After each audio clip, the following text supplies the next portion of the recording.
Hey everybody, Scott and Sue from allaroundthewest.com, and today we are in Rosebud Battlefield State Park, southern part of Montana, about an hour north of Sheridan, Wyoming.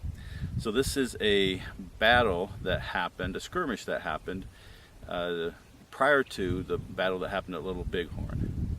Sue, why don't you tell a little bit about what happened here? So General Crook's army was looking for the bands of Indians who had not gone into the agencies. They were roaming free, trying not to come under federal authority, and they were searching for a very large band of Cheyenne and discovered them here at this battle. They were, General Crook's troops were having coffee, having breakfast, when some scouts discovered a large band of Cheyenne coming towards them, and the troops quickly gathered together and tried to get ready to face the Indians as they attacked here.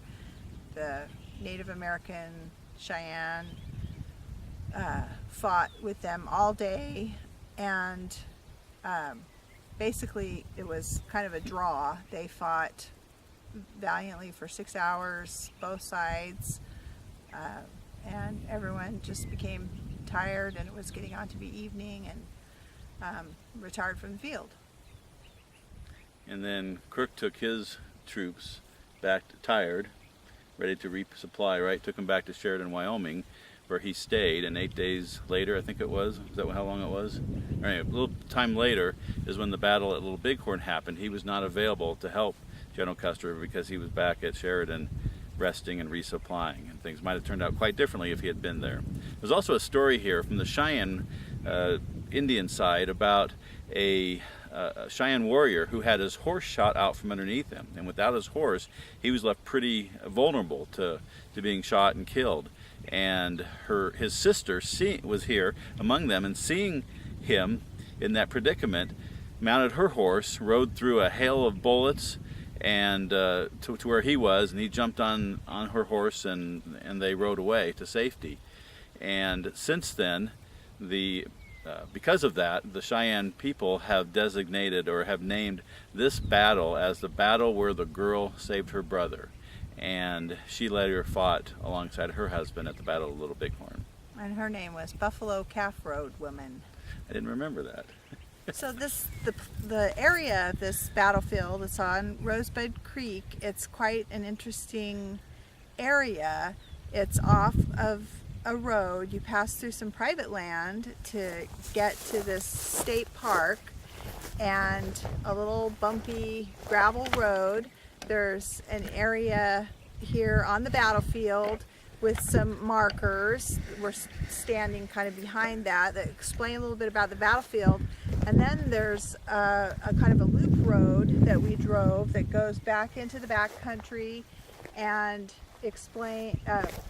there's no markers on the road, but it shows some of the areas where the battle took place. Here where we're standing is where the battle began.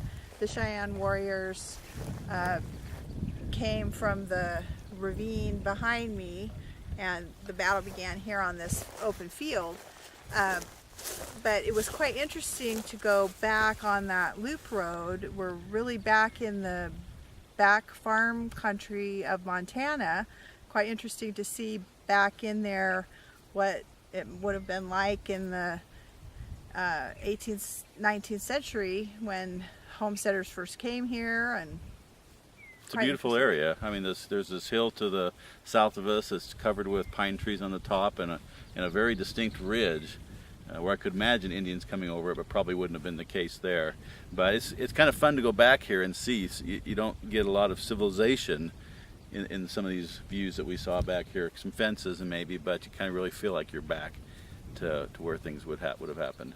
So this is Scott and Sue from allaroundthewest.com, finding you places to go, people to see, and things to do all around the West. Where's your next adventure?